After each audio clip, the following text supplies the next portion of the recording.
And we'll start with a little meditation to just drop into the space. If everyone's cool with that. Hope you've all had a good week.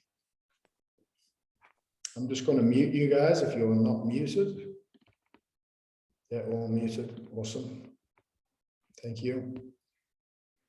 Now, there might be a little bit of external noise. What I had planned tonight, it just didn't happen. So I never resist those things. My son has got 2 really sacred calligraphies, massive calligraphies, like the size of these ones behind me. And they're not mine, they're my son's. My Master Shai made them for my son. One of them, I can't share what the message is or put it on the video in case anyone who can read Chinese reads what it is, because it's specific to my son. But even so, I was going to put one of them up because they've been in the container. They haven't been on site. So I've just brought them up to the property, which is nice. And I was going to offer a blessing with them, but it just didn't happen. So it obviously wasn't meant to happen. So I've come into the meditation room. There might be a little bit of external noise tonight, but that's okay. We just use that as like a mindfulness bell. If you hear a dog bark or you hear someone on the phone or something, we'll just use that to just be observant and not label it as good or bad. Because we're getting insulation on the floor in this place, because if you're underneath, it's pretty loud in this room. So I invite everybody to just close your eyes and rest your awareness on your breath. Now, these calligraphies behind me, they are Shanghai Ping'an Hesia's love, peace in the middle, harmony on this side. So when we look at the interconnected nature in Buddhism, this pen, the only thing this pen is not is the separate self-identity, the separate label that we put on it, okay? Within this pen, for it to be here, there's all the materials in it, the designer who designed it, all of his ancestors, everything he's ever eaten, all the interconnected, to give them the inspiration to design this, the machinery that made it, the person that transported it, so on and so forth. So when we look at these calligraphies, anything that aligns with universal love, peace, and harmony is in them, as well as the materials, my teachers in them. Every single teacher he's ever had in any lifetime is in there. And we can trace any of this back to the source, okay? Anything that aligns with creating universal love, peace, and harmony is within these calligraphies, as well as what my teacher has transmitted to them spiritually. There's soul treasures in here, which are love, peace, harmony, Zdan. It means purple light balls, basically, very high frequency. So as we breathe in the essence of everything these calligraphies represent and the purple light. Breathe it into your body. And feel the love. Let it make you peaceful, and create harmony within you. And then as we breathe that out, we breathe out that harmony. Tracy said last week that she had difficulty hearing me. If that's the case, please let me know in the comments, in the chat box. So we're breathing in the essence of these calligraphies. We're letting it nourish every aspect of our being. And then as we exhale, we're relaxing and we're feeling grateful.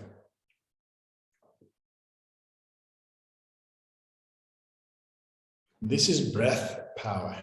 Body power is to position your body to promote energy flow and intention. If we slouch over, In the Zen tradition, they actually stand in a specific way. They stand solid, firm, fully conscious. And they believe if you're not conscious of your body, who is? So in the book I recommended a couple of weeks ago, Shambhala, The Way of the Spiritual Warrior, he talks about sitting consciously on the earth to let all creation know I am here, I'm present, and I'm grateful for this existence, for this body to be here on this earth at this time. So sit with intention and place both hands over your lower abdomen and just feel the power of body power alone and breath power, sorry. So when you apply the two, you know, sages in the past have attained high levels of enlightenment from applying just one of these power techniques. Some have just used hand mudras, body positions, but we're going to apply them all together. So we have, next is soul power and mind power. So I'm going to invoke the soul world. You can repeat after me, silently or out loud. And the mind power is, as we invoke the soul world, see the soul world. See them and feel them. Breathe their essence in. Let their love and vibration and light nourish the body. And then let us emit that benevolence, that love, forgiveness, compassion, tender nature into the world.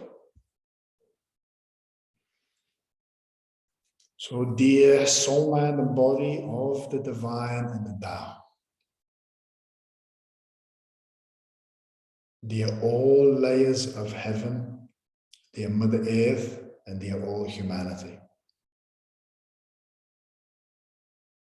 dear all Yuanling is enlightened souls. So I'm going to name souls. You may know some of them, you may not, but it's good because as I might explain some of them as a meditation. Soul power is a meditation, okay? If you're going to call an enlightened being, it's a sacred practice. So it should be in a still space. It shouldn't just be like, yo, come here. You were shouting me. You know what I mean? We need to honor them. So dear healing angels and archangels, Archangel Michael, Gabriel, Raphael, Uriel, holy saints, Jesus, Mary, Saint Francis of Assisi, anyone in that lineage, in that religion, Taoist Saints, Lao Tzu, Chuangzi. Chuangzi was known as the rascal saint. He was a funny guy. Liezi, Ko Swan, the 8 Tao Immortals, Puti Lao Tzu, the countless Buddhas and Bodhisattvas, Shakyamuni Fu, the founder of Buddhism in our time, Shakyamuni Buddha. The 3 pillars of Buddhism, Shakyamuni Fu, Amitofu, Yao Shifu. Yao Shifu is the medicine Buddha. Amitofu is the leader of the Pure Land. Countless Buddhas, countless Bodhisattvas, Guanxi Pusa, Dashi Pusa, Dizang Wang Pusa. Dizang Wang Pusa is the Bodhisattva that vowed to stay in hell until there was no beings left there. Guanyin is the Bodhisattva of compassion. Dashi Pusa, intelligence Buddha. Wenjifu, wisdom Buddha. All Buddhas and Bodhisattvas. Akashic record workers, keepers, and leaders. Yen Wanye, the leader of the Akashic records. Jin Fa Xingshi, Alang Xingshi. These are big heavens generals. Okay. Ni Wan Yan Yang, Changing. These are two saints that reached the highest divine realm in the last 15,000 year cycle. When we call them, they are unconditional, universal servants. They are here to serve us. There are countless shamans, gurus, kahunas, elders of the lands, tulkus, ascended masters, all traditions. We love, honor, and appreciate all. See and feel how each tradition has a different wisdom, different path to the Tao, to God. They all carry their own wisdom, they all carry their own frequency and vibration, their own light. A lot of saints look different, okay? Have a specific look, and it's the same in the physical world. An Indian guru will look very different to a Taoist saint. Taoist master will look very different to a Buddhist master. So there's many different paths to the Tao. While we've called these beings, they're here to serve all beings through the practice. So while they're all here, we ask for forgiveness. There any soul we've ever hurt or harmed in this life or past lives, consciously or unconsciously, please forgive us. Please forgive our ancestors. Please give us the strength to forgive ourselves. Dear, any soul that's ever hurt me or hurt my ancestors, I offer you my unconditional forgiveness. You owe us nothing. The karmic debt is clear. May we join as one in love, peace, harmony. Anyone that you know has hurt you or you know you've hurt, see them come to this practice, their soul, and see them get nourished by all these benevolent beings.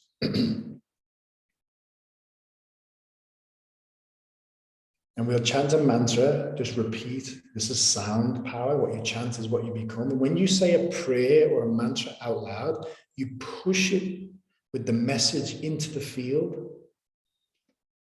What you chant is what you become, my teacher says. And you push it out into the field, and it will stay in the field until it's accomplished. So we'll sing, we won't sing, but we'll chant, God gives his heart to me, Tao gives Tao's heart to me.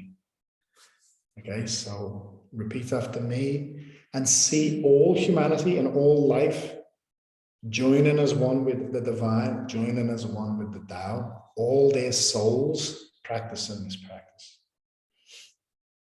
God gives God's heart to me.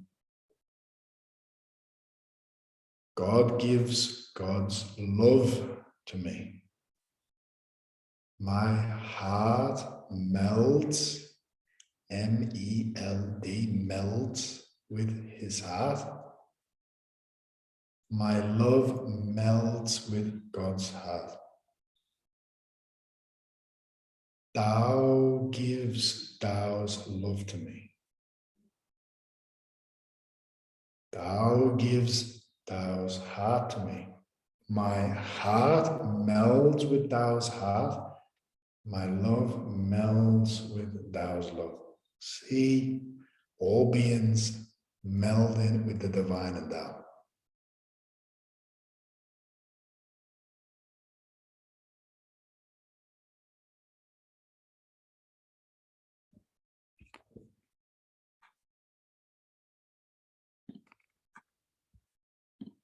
Just stay with the breath. We're going to go on to the text while we're in this present moment. So up to chapter 54. At any point someone wants to ask a question or share their own insights, please feel free. Whoever is planted in the Tao will not be uprooted. Sorry, will not be rooted up. Whoever embraces the Tao will not slip away. Her name will be held in honor from generation to generation. Let the Tao be present in your life and you will become genuine. Let it be present in your family, and your family will flourish. Let it be present in your country, and your country will be an example to all countries in the world. Let it be present in the universe, and the universe will sing. How do you know this is true? By looking inside myself. How do I know this is true? By looking inside myself. Yeah, I got an insight. I did a workshop yesterday, and I got an insight into how we, like Lao just says, you can't comprehend or explain the true Tao, because that's the mind trying to explain something that's already here, happening. When you look at the body, the mind has no idea how the body works. The more we research, or scientists research the body, the more it blows them away. Memory is not stored in the brain. 50 trillion cells doing 4 billion things a second all at the same time, but that's the Tao that is happening right now. The mind can't comprehend it. It's too vast, but we can experience it. We can be it in the present moment. Whoever is planted in the Tao will not be rooted up. Whoever embraces the Tao will not slip away. Her name will be held in honor from generation to generation. Because we've already gone over in earlier chapters where he said, a true leader, no one knows they're there. I like Eckhart Tolle, his explanation when he says people like Jesus and the Buddha are so normal that they stand out. Everybody else is predictable. Everyone else is living in their ego, but they're so humble and so normal that's why they stand out. But people recognize that there's no competition. They feel safe. Just like when you're looking into a baby, in baby's eyes, you can be yourself because there's no judgment there. The eyes are empty. Not empty of life, empty of a separate self-identity. So whoever embraces the Tao, her name will be held in honor from generation to generation. Let the Tao be present in your life, and you will become genuine. How cool is that? How beautiful is that? It's already present. We just suppress it or resist it. So when we allow our natural state to be present, the Tao within us, in our life, we'll become genuine. Let it be present in your family, and your family will flourish. Let it be present in the country, and your country will be an example to all countries in the world. Let it be present in the universe, and the universe will sing. How do I know this is true? By looking inside myself. Any questions, or anyone want to share any deeper insights on that?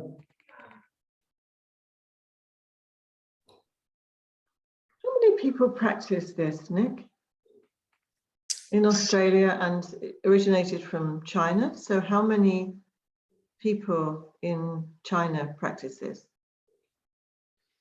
Because I'm just thinking about, let it be present in your country, and your country will be an example to all countries in the world. Yeah, well, there's like an ongoing conflict it's actually not a conflict, but there's a lot of stories where they show a conflict in the stories throughout ancient China between Confucianism and Taoism. Taoism is a far more yin and natural approach to life. And Confucianism is more based on being a good man or woman in society. And I think Confucianism is still very influential in China.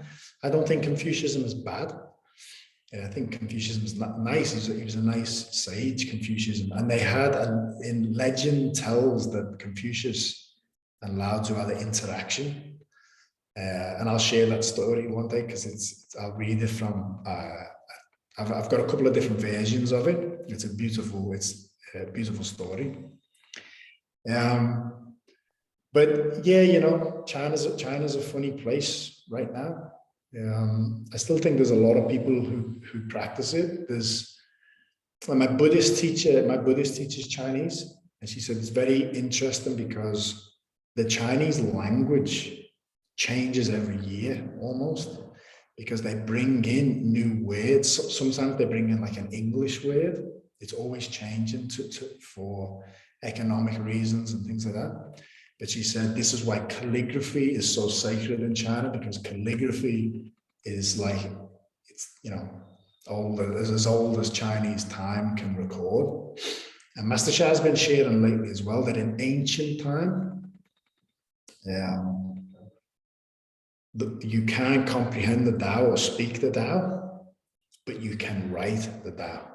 And I thought that was fascinating, because calligraphy has always been known to carry the essence of the Tao. So writing power is a very powerful power technique, writing calligraphies, or as Master Sha's emphasizing now, is tracing a calligraphy. So if you put all your fingers together like that, each finger represents one of the 5 elements. When you trace the pathway of the calligraphies, you absorb the essence, the ching of the calligraphy. But he's also getting people to trace with their body. So it's like a Tai Chi tracing the pathway of the calligraphy. But I'm obviously going off. So to answer your question, I don't actually know how many people practice this. But traditional Chinese medicine fundamentally stemmed from Taoist practice to balance yin and yang, basically.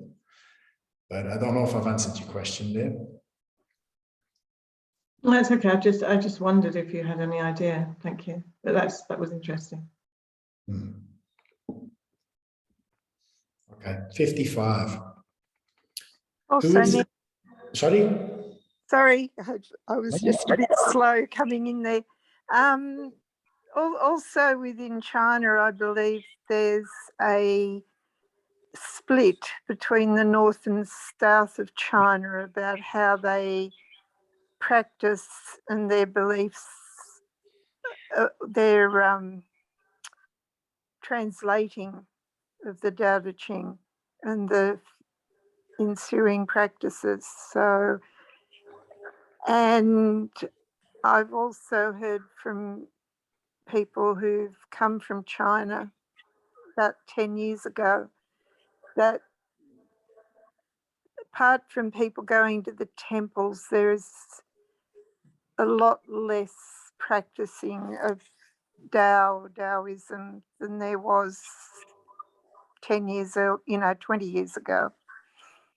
That's all. Thank you. Thank you for sharing. But again, I think it's an interesting one, because traditionally speaking, a Taoist practitioner wouldn't have a temple. Then they're not. It's not that type of. It's not necessarily, like people call it a religion, but it's not really somewhere where you would have a temple and statues. A true Taoist practitioner is just trying to be one with nature.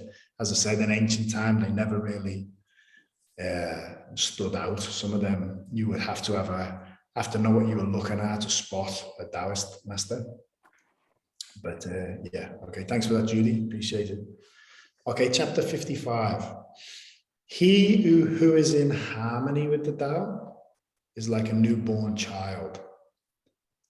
His bones are soft, its muscles are weak, but its grip is powerful.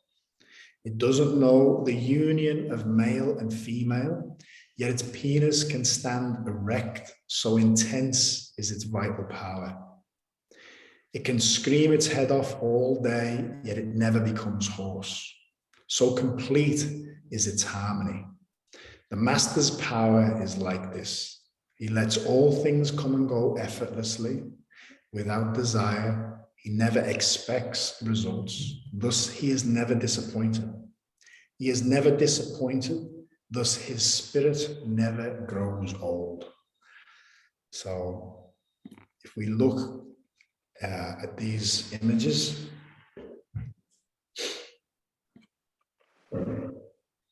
when you look at a newborn baby, okay, their skin is like silk, they're supple, and their internal power is strong. They can scream all day, as he says, without becoming hoarse. They're full of vital energy. So in Taoism, there's the oil lamp teaching, which is the oil lamp is in the center of the body behind the navel. It's basically your life force. So when you look at this, we have 3 internal treasures, which is Shen, Qi, and Jing. And we have 3 external gates, external treasures as well. So the gates are what we see, what we speak, and what we hear. This is very important because if you look at mainstream science, one of the challenges that they've had for years is whenever they create an experiment, they've tried many different ways of getting the expectation of the observers of the experiment out of the experiment, because with the observer effect, what you believe is going to happen influences what happens. Okay, so why am I sharing that? It's an insight that I've had recently into protecting what you see, what you speak, and what you hear. I still do agree that you can create what my teacher calls an unshakable heart. Okay, so unshakable heart can hear anything and have nothing but compassion for it. And I've come across some really harsh information in this life.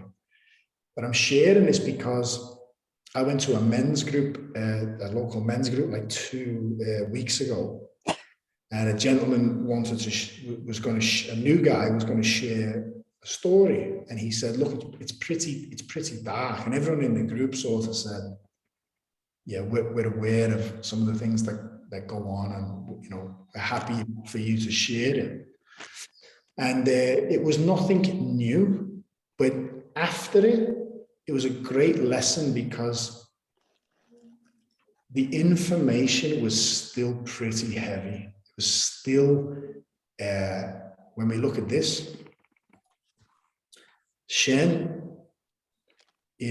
can be summed up as soul or spirit, but within Shen, you've got soul, heart, and mind. Okay, so you've got spirit or information, heart, which is the receiver of that, and mind, which is consciousness. So we have then energy and matter, and we have positive Shen Qi Jing and negative Shen Qi Jing. And when this information came in, even on the way home, driving home from the group, I could definitely feel the difference it had made. And I'm somebody who's done a lot of work. I'm still a baby on my journey, but I just got an insight into how careful we have to be with what protecting our gates fundamentally. Because if you see polluted things, you can lose your soul journey. If you speak polluted words, you lose your chi, you lose vital energy. And if you hear polluted things, you lose your jing, which is kidney energy. Okay, you lose matter out of your kidneys. Kidneys are so important in the spiritual journey. If I was drowning now, or I was about to die of a heart attack or whatever, all the energy that's left in the body goes to the kidneys, and that energy is used to push the soul out of the body. So it's very important that we accumulate, not just for that, but it's very important that we accumulate kidney energy, okay? So in the Taoist tradition, we protect these gates. When I say my teacher's went on Biguan for like 3 years or something, Biguan means you close your gates, okay? You close your gates, you go inward. So if you look at this picture and then you look, let's say, for example, a 50-year-old, their skin is not the same as a baby's skin. They're not as supple as they once were. And they do get tired, okay? We've lost maybe half of our oil lamp, typically with an average life, right? An 80-year-old, we might be, only a quarter. When this is empty, the heart stops. But this is the point of the Tao journey, because the Tao journey, the Taoists found out that by protecting your gates and constantly doing spiritual practice to align with the Tao, you can keep nourishing your oil lamp. And this is Fan Lao Huan Tong. Okay, in Taoism, Fan Lao Huan Tong is retain old age to the health and purity of a baby state. Ancient China, and even in Buddhism, don't get me wrong, when my Buddhist teacher met Master Sha, she said, the first thing you look at in a teacher is their skin, straight away. So she said, you can tell the level of a master by their skin. So when she went over to Master Sha, and it's very hard, unless you've been close to Master Sha, you wouldn't actually appreciate it. But his skin is like a baby's skin. So that was the first thing that she did to say whether he seems legitimate or not. So yeah, we can restore this with spiritual practice. So this is the essence of this chapter. The master's power is like this because he's refilled constantly. He's filling his oil lamp. He lets things come and go effortlessly without desire. He's not, you think about how much we're pulled by desires. We're constantly emotionally disrupted, emotionally pulled left and right, or we might have attachments to things. We're constantly leaking energy from our oil lamp. The master's power is like the baby. He lets things come and go without desire. He never expects results. Thus, he is never disappointed, completely detached. He's never disappointed. Thus, his spirit never grows old. Beautiful. Any questions on that?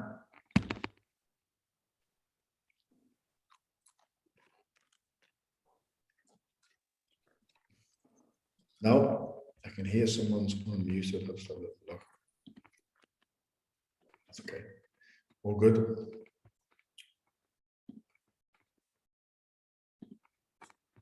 Chapter 56. Those who know don't talk. Those who talk don't know. Close your mouth, block off your senses, blunt your sharpness. Untie your knots, soften your glare, settle your dust. This is the primal identity. Be like the Tao.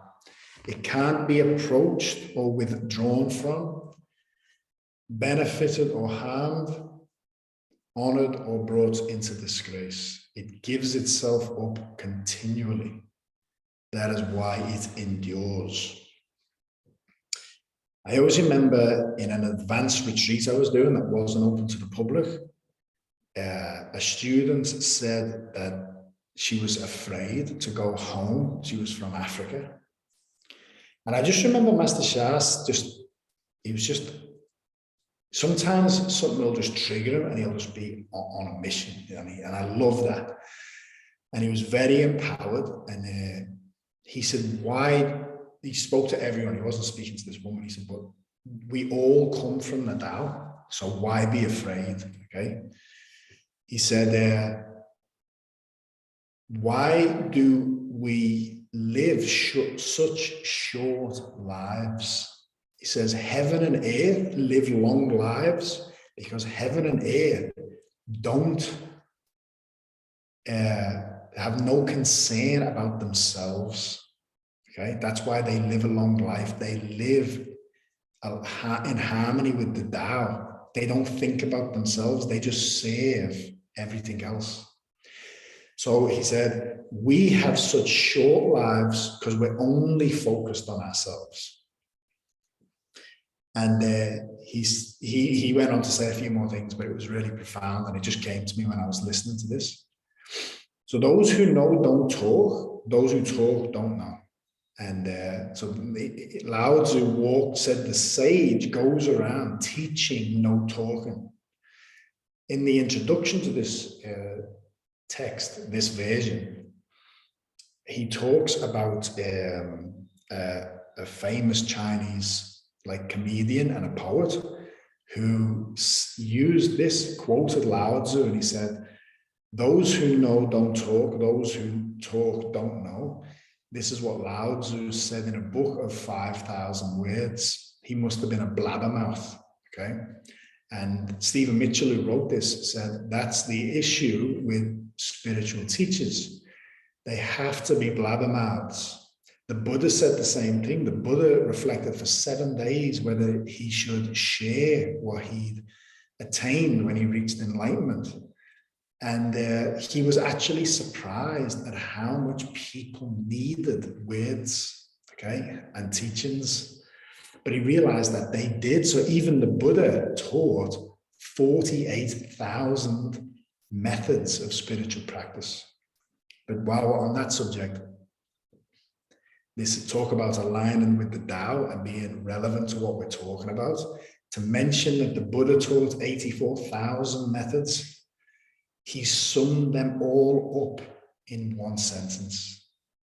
And Buddhist practitioners believe that even if you don't understand this sentence, you should repeat it every day, at least once.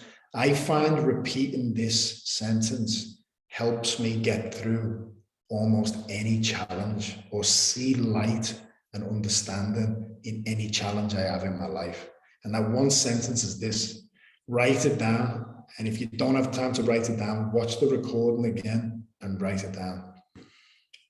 Nothing is to be clung to as I, me, or mine. Okay? This is exactly what Lao Tzu is saying. You need to talk with no attachments. Okay?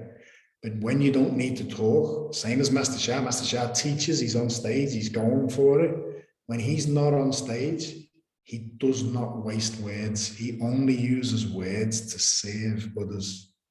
Close your mouth, block off your senses, blunt your sharpness. Stop trying to stand out. Untie your knots, soften your glare. It's a good one for me. I'm always frowning. Settle your dust.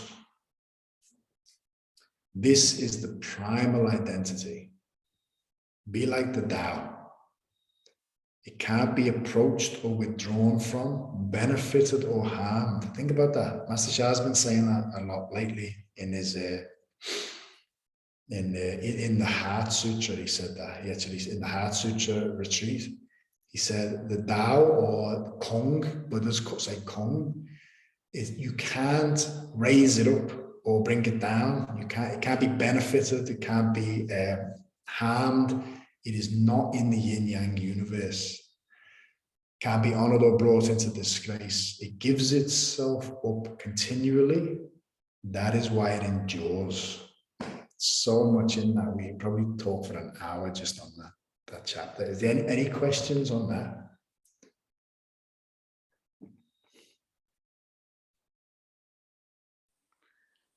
Sorry, Nick, my question is from the previous conversation.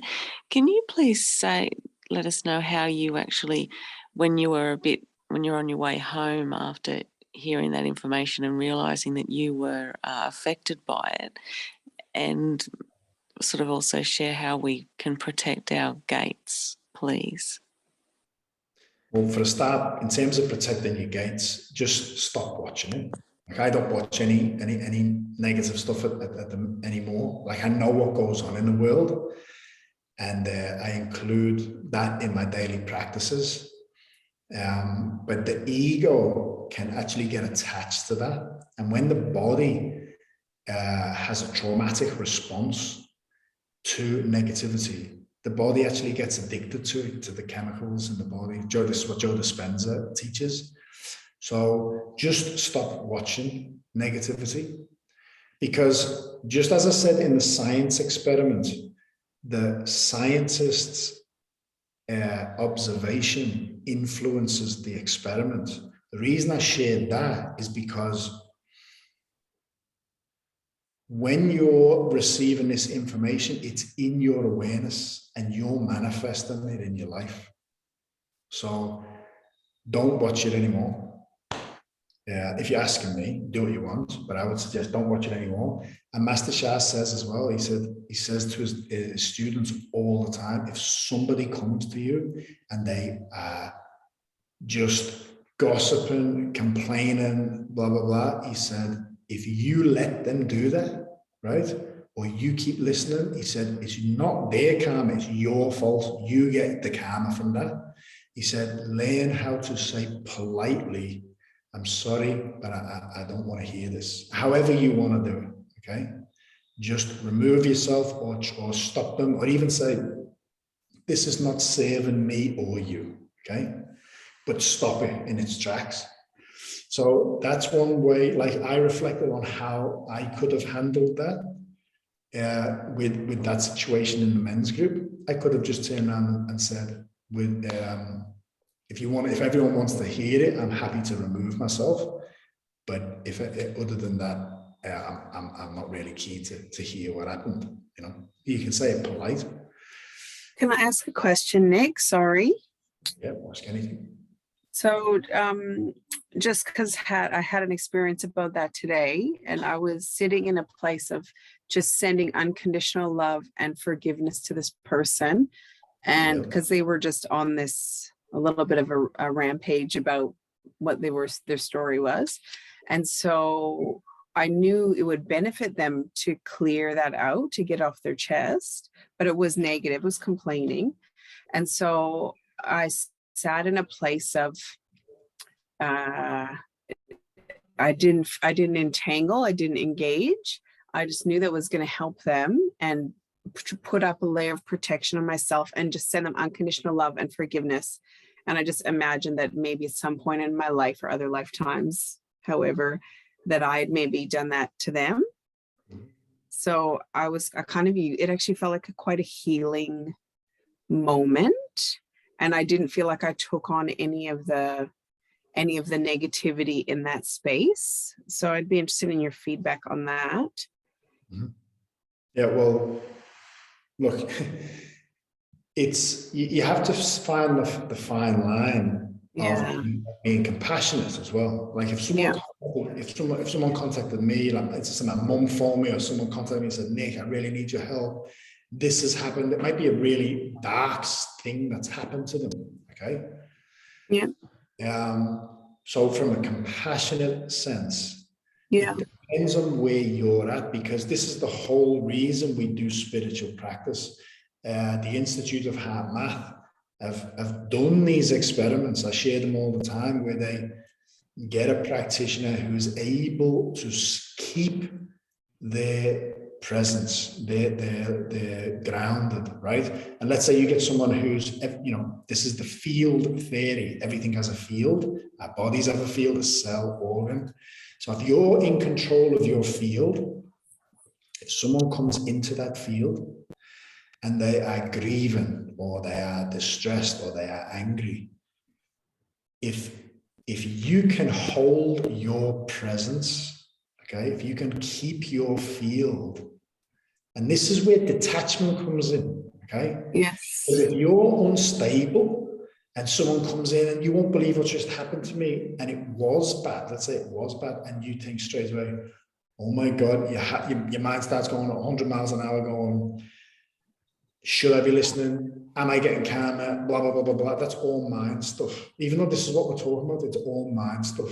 But if you are just still and present and compassionate, okay, you're there for the person, your field is going to uplift their field, or they're going to create some level of healing just by you staying grounded and keeping your field peaceful, okay? If you straight away go, oh my God, that's terrible, you should have hit him, blah, blah, blah, I can't believe he did that, your field has gone down and matched the lower frequency of their field. So I think it's very different. I used my example because that would have been very easy. In fact, the guy was so considerate that he even asked everyone before he shared it. The perfect example. He actually said, this is a pretty dark story, and if you don't want to hear it, I'm cool with that. And a few of the guys were like, yeah, we're cool. We want to hear it. So I could have definitely stopped that or removed myself or just said, no, thanks. But again, it was a lesson though. I'm glad it happened because the information didn't actually bother me. It wasn't like I went into fear or anything, but it was good because when I left, I was still aware that that information didn't serve me or the people. Yeah. Do you know what I mean? Yeah, beautiful. Yeah.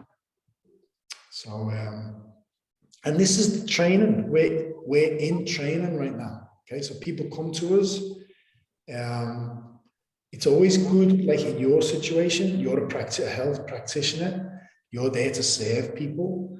So if they're reeling off what's going on and they're complaining, if you're always got the heart of service and the best way to serve these people, you might wait for an opening for them to say, what do you think? You might turn around and say, forgive them. You know what I mean? For example, or love them. What do you mean? How can I do that? Well, I'll tell you how you can do that and why I suggested that. So then there's like an opportunity to share wisdom in that situation.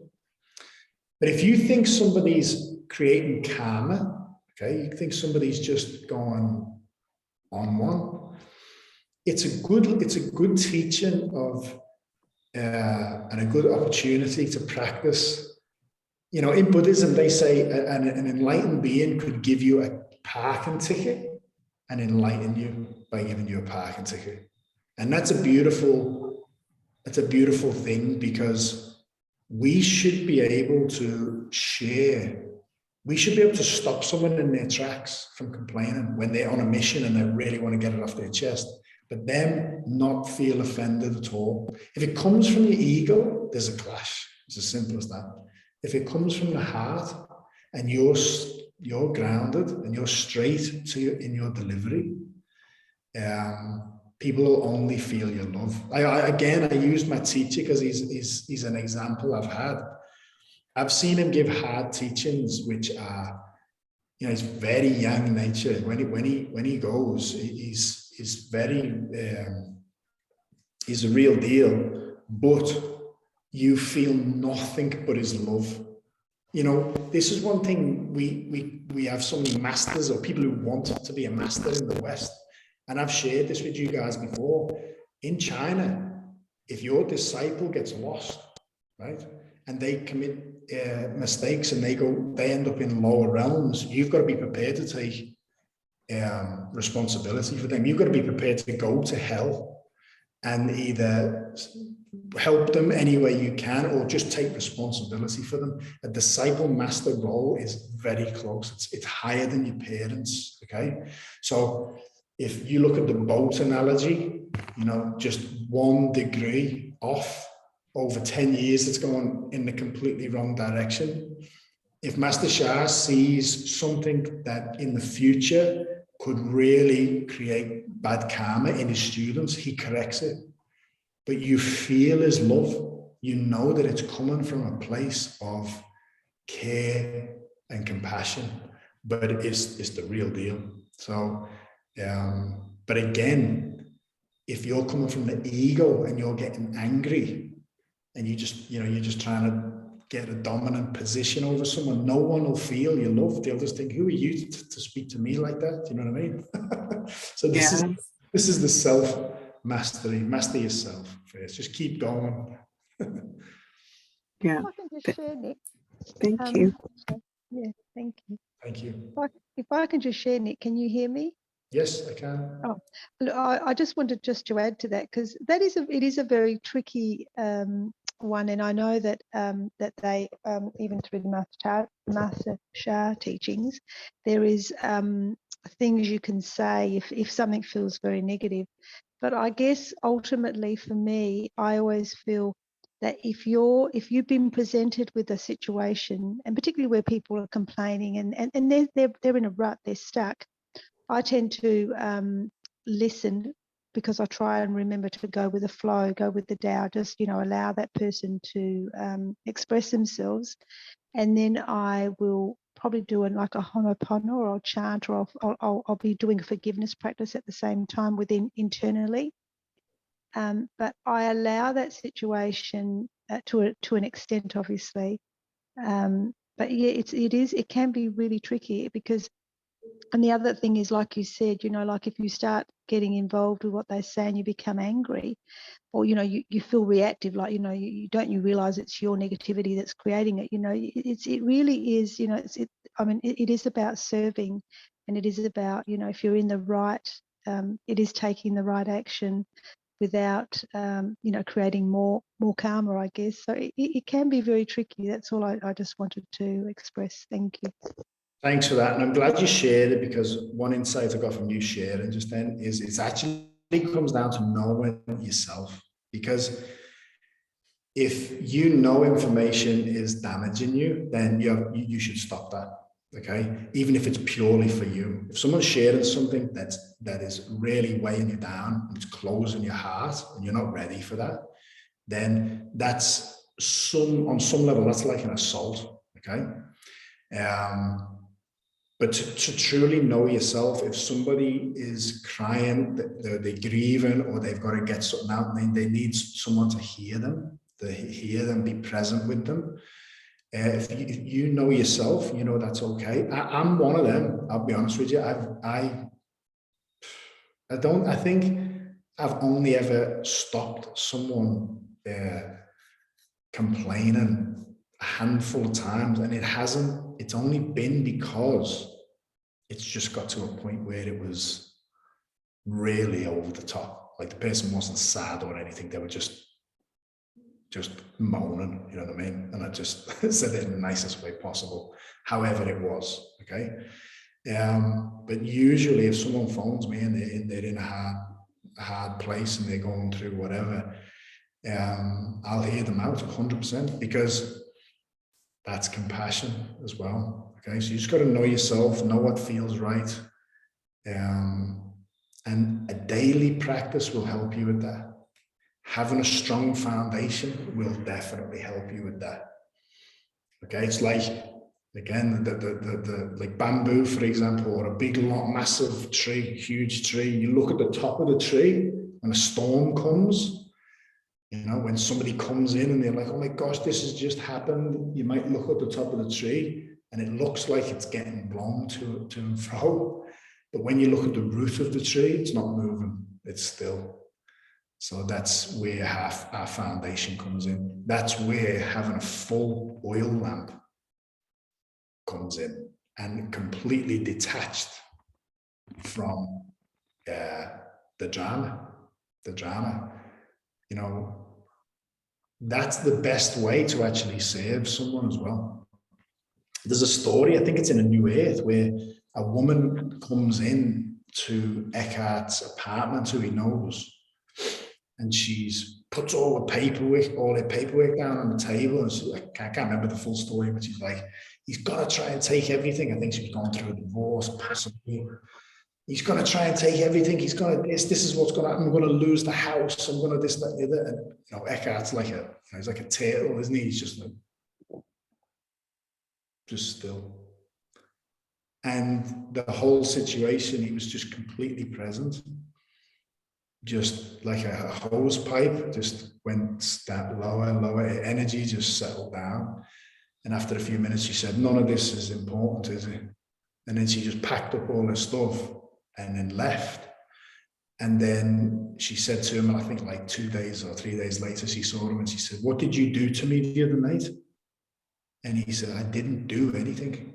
Well, that's what he wrote in the book. He said, I actually didn't do anything. She thinks something was done to her by me. All I did was be completely present. And that changed the situation. So, okay, we'll do a practice now. Nick, Yep. Judy, what's been going through my mind is the concept of holding space for someone. And I see it as you can create and hold the space for someone to let go while you stay in your own space. I agree. And present, so that you're not, so you're still detached, but you're present. I agree. I agree. And that's like, you know, no two situations are the same. But if you have someone that comes to you and they have to get something out and you let them get it out and it takes 15 minutes. Well, once it's out, if they keep repeating it, then that's not serving anybody.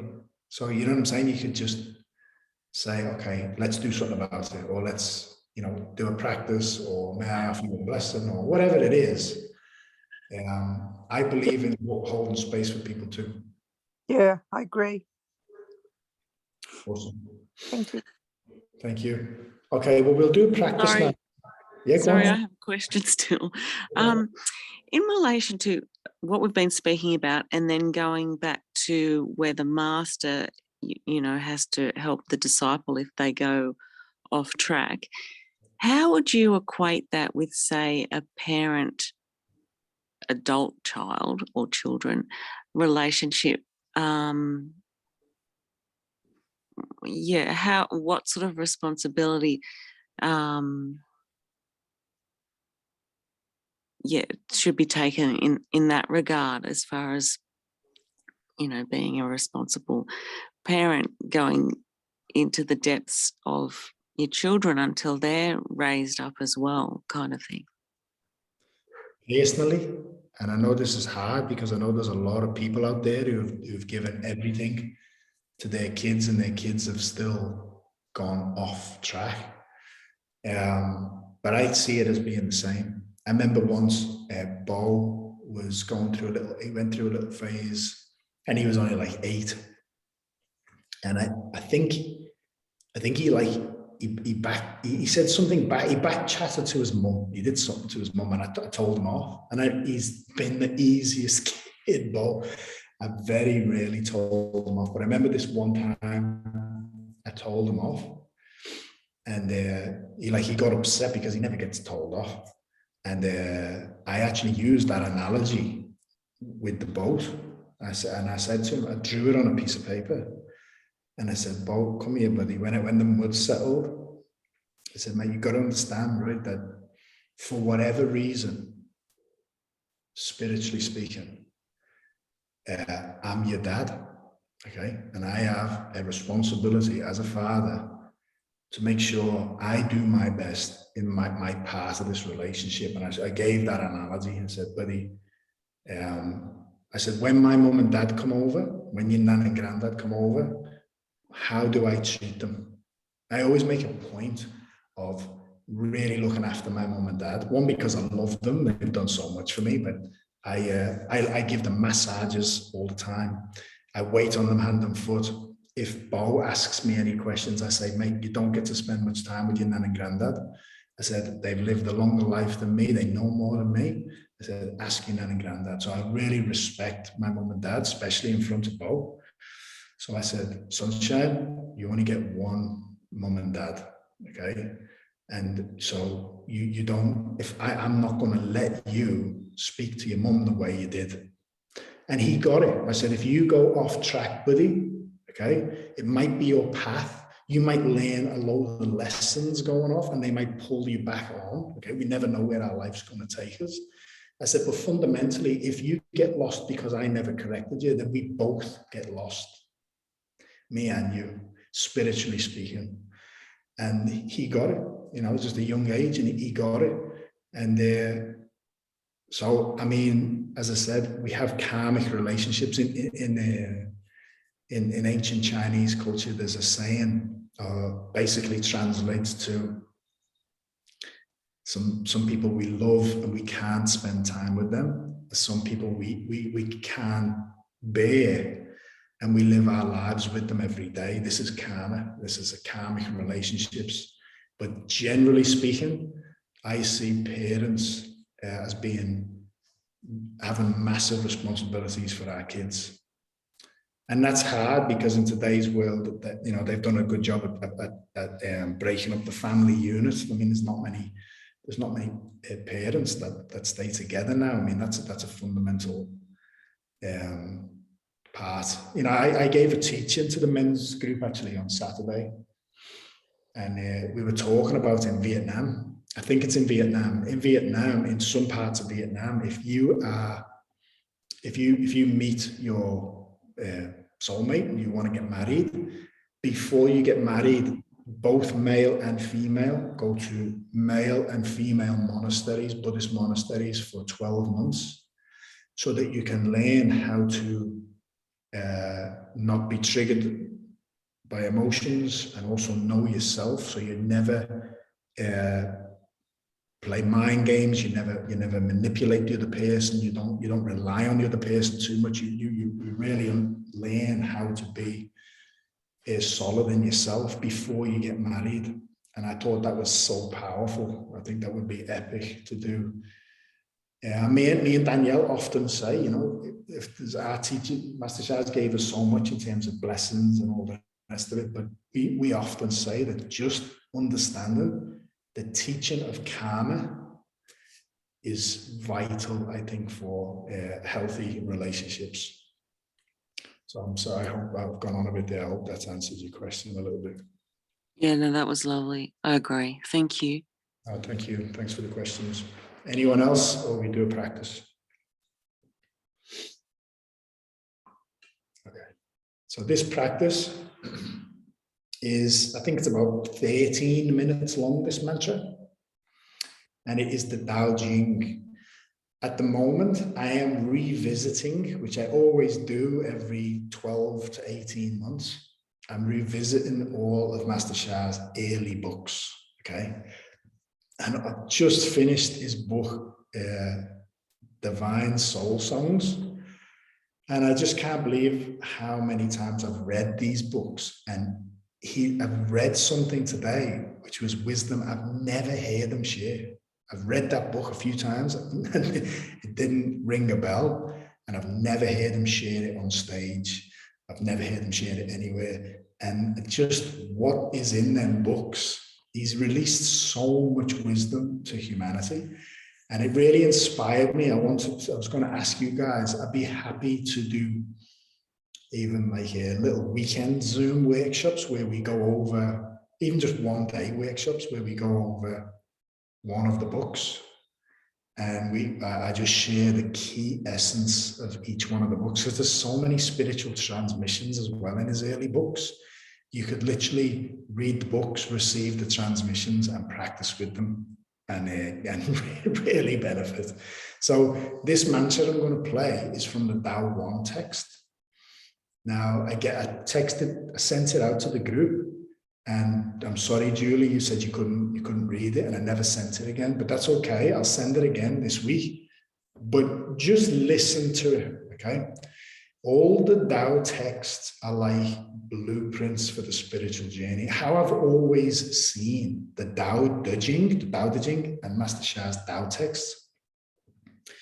The Tao Te Ching is Lao Tzu trying to point in the direction of what the Tao is, how to live in harmony. That's what De means. De is the wisdom bestowed by the Tao when you live in harmony with it. The Jing means text. So the teachings and the mantras and things that in the Tao Te Ching are hidden. They're hidden. So that's the essence of the Tao Te Ching. What Master Sha has done in his Tao text is actually gave people a blueprint of how to live your life and what spiritual practices to practice in order to uplift and enlighten yourself to meld with the Tao. So we're learning the Tao Te Ching as a companion. Master Sha's Tao 1, 2, and 3 books are epic. I keep telling you guys, you should get them. And if you want to buy them, I'd buy them from the Sydney Centre, because they're $10 from the Sydney Centre. And I think if you were to go and buy them online, they're like $20 or $25. So I'm going to play the Tao Ching. It's 13 minutes long. It's beautiful. We can ask it for a blessing. Okay, ask it to bless us, receive the blessing, and then I'll offer another blessing. Okay, so I invite everybody to just get comfortable. Close your eyes.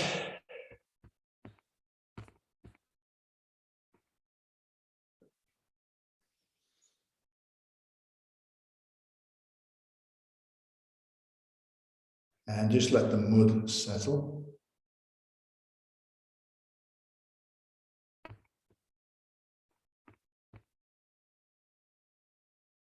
And repeat after me when you're ready, the soul, mind, and body of the Tao Ching mantra song. I love you and appreciate you. You have the power to heal and rejuvenate me. Make a request for whatever you want. Call in whoever you want, okay? Call in family members, anyone you think needs healing in their relationships, and see them sitting with you, peaceful, filled with light. Each line of this mantra is significant. Each word, okay? A very powerful mantra. Please help us to purify our spiritual journey so that we can progress on our Tao journey. We are so grateful. Thank you, thank you, thank you. And just surrender and just breathe, stay with the breath, feel your body, feel your field, and also feel the frequency of this song. And feel how you feel at the end of the song. Okay, so see the song, all the Taoist saints. Remember, whether you're a Buddhist or whatever, there's an ancient saying that all the soul world is one family. They're all got different practices to go to the same place, which is the Tao. Just got different names and different traditions. So all these beings are on the Tao journey. So they all support the Tao texts. So I'll play. I'll mute myself.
Tao Ke Tao Bei Chang Tao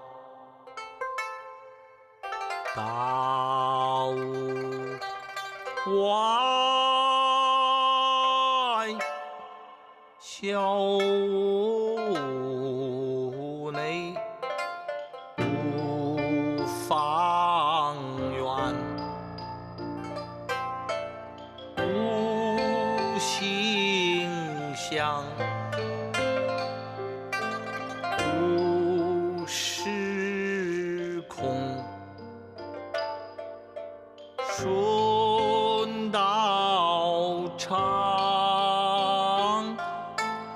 逆道往，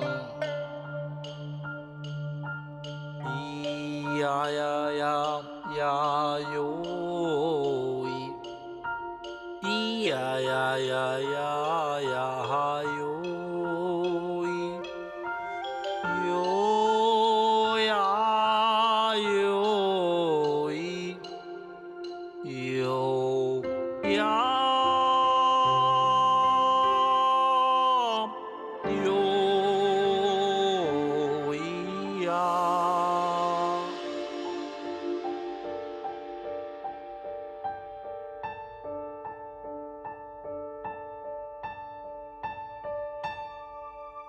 道生一，天一真水，金金玉液，颜如丹田。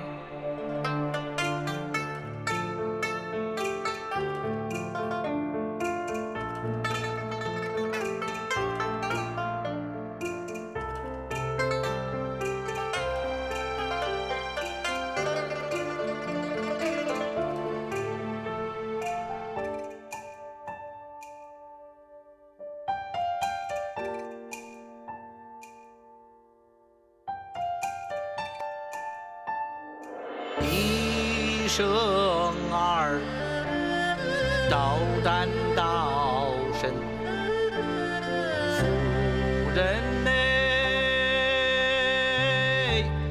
夫万灵，夫地球，夫宇宙，治愈百病，预防百病。返老还童，长寿永生，和谐人类，道业长生，功德圆满，万灵融合。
丹身养生，二生三，三万物天地人，身气精，身生精，精生髓。髓冲脑，脑生炼精化气，炼气化神，炼神还虚，炼虚还道，合道中无穷尽。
道灵宫，心系雪山，灵语言，灵心中，灵歌舞，灵敲打，灵草摇，灵针灸，灵按摩，灵治疗，灵预防，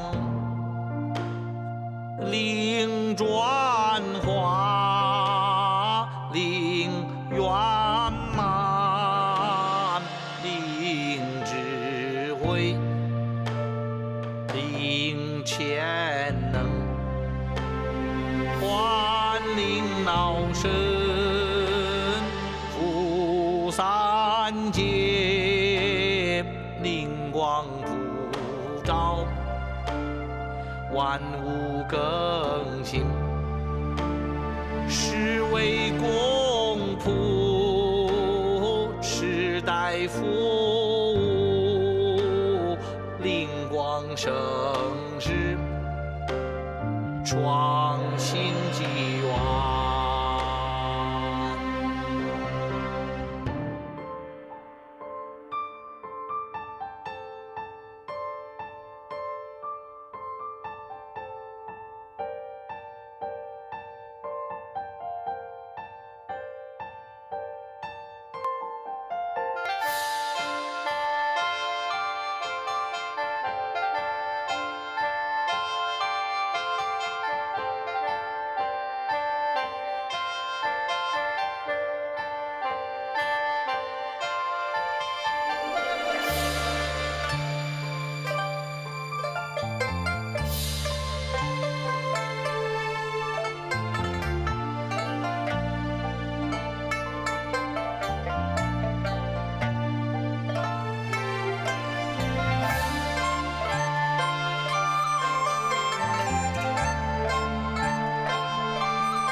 在，道一生，道圆满，道圆融，道过程，道神通，道法自然，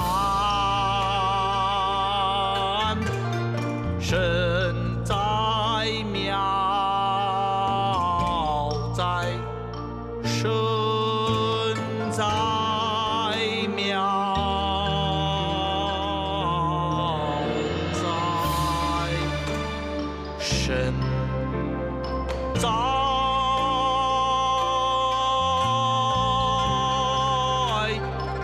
妙在。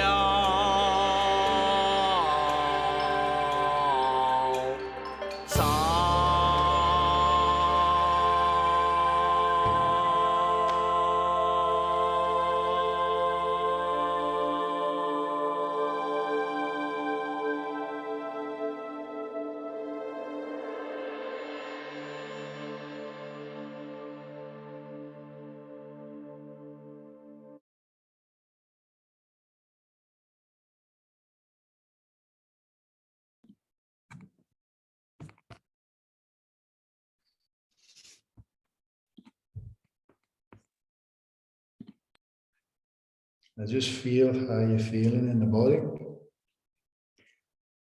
I'll offer a blessing with the calligraphies to finish at the end, the Love, Peace, Harmony calligraphies. In Divine Soul Songs book, he shares the power and significance of love, peace, harmony. And I love my heart and soul. The Buddha said all sickness comes from the heart. So love your heart, heal your heart, heal all sickness. He said for line 2, which really moved me, he said, everyone listening to this, your souls have searched for lifetime after lifetime for the essence of the spiritual journey. You've searched for the wisdom. This is not word for word. You've searched for the wisdom through countless lifetimes to take you back to God. And he said, and the divine releases it in line 2. I love all humanity. To love all humanity is to clear our karma and to purify the consciousness of humanity.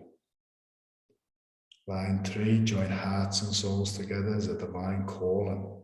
Push that out into the field. May all beings join as one. To create universal love, universal peace, universal harmony. So dear Shanghai Pingan Hershey calligraphies, Divine Soul Song of Love, Peace, Harmony, my soul, every spiritual treasure I've received, please offer appropriate healing blessing. Everyone on the line, the Wanling All Souls Love, Peace, Harmony transmissions, please turn on. It's included every soul of your being, every soul of any relationships you have. If there's something specific you want to make a request for, please do it now. And you're not requesting to me, you're requesting to heaven. This is your relationship with the soul world, with God. I'm just chanting the mantra to bring in the frequency and vibration.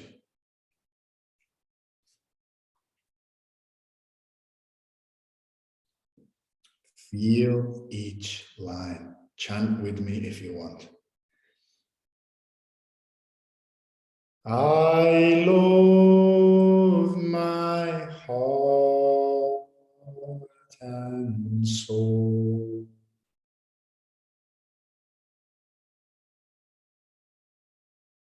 I love all humanity.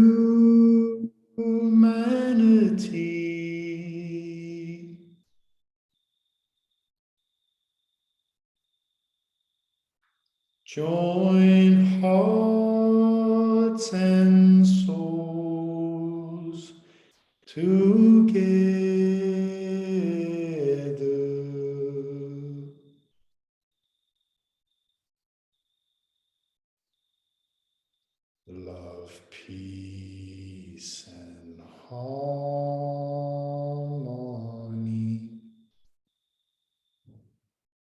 love, peace, and harmony.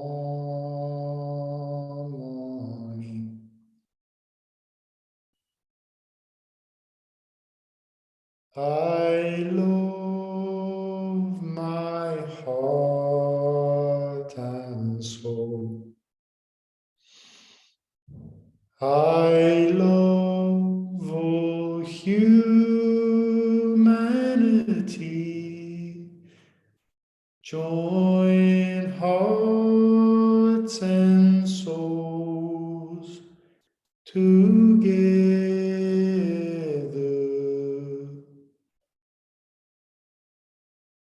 Love, peace, and harmony. Love, peace, and harmony. Guan Yin, Chen Guan Jin Wang, Ami Tofu Master Sha, 87 Brothers of Da Bei Zhou. We love, honor, and appreciate you. Chen Shu Chen Yen Da Ci Da Bei. Zhou Ku Ju Nan Guan Da Yuan Man. Guan Xu Yin Pu Sa Ling Hui Shang Shi. Tian Guang Jing Wan Ami To Fu. Master Sha.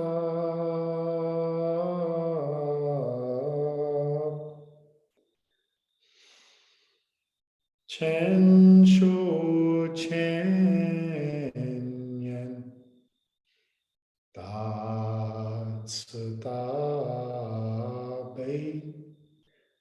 Zhu Ku Ju Nan Guan Da Yuan Man. Guan Xu Yin Pu Sa Ling Hui Shang Shi. Chen Guang Jing Wang Ami To Fu. Master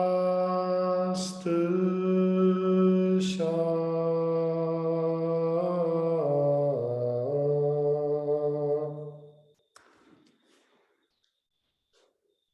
How?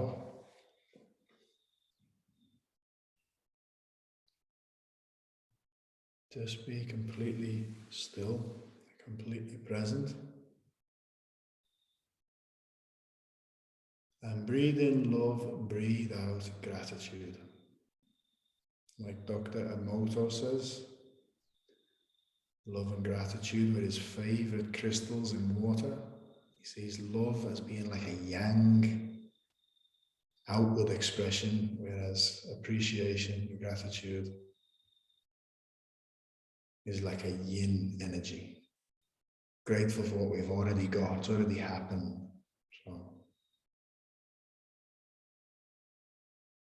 forgive, forgive, forgive.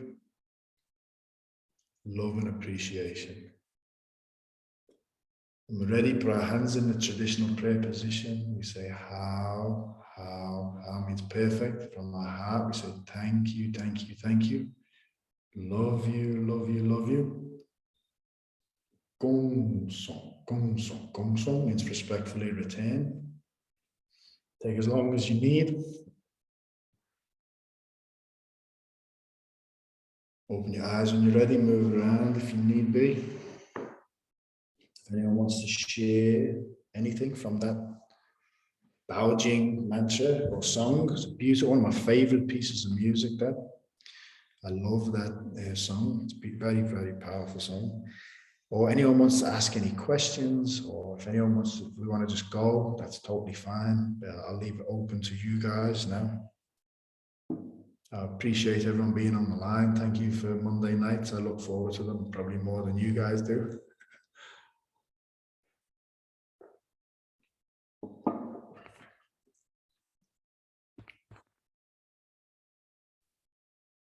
I was really, really tired before that, and I'm still tired, but I was literally falling asleep, and that's lifted. So thank you very much for that. That's amazing. Yeah, it's a beautiful, beautiful song. So yeah, no, very grateful. Yeah, it's a beautiful song. Thanks for sharing.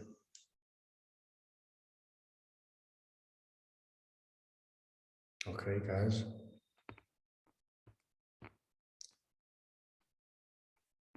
I will try and get this uploaded by tomorrow. And yeah, share it. I think what are we up to now? Up to chapter 57, not long left really. There's only 81 chapters. So not long left of the Tao Te Ching. And then yeah, we get on to the Love, Peace, Harmony mantras. So have a beautiful night's sleep. If you're in the UK, have a beautiful day. I love you all. Take care. Thank you for tonight. Thank you, Nick. Thank you, Nick. Bye-bye. Love you too. Bye-bye. Thank you. Thank you. That was beautiful. Thank you. Good night. Thank you.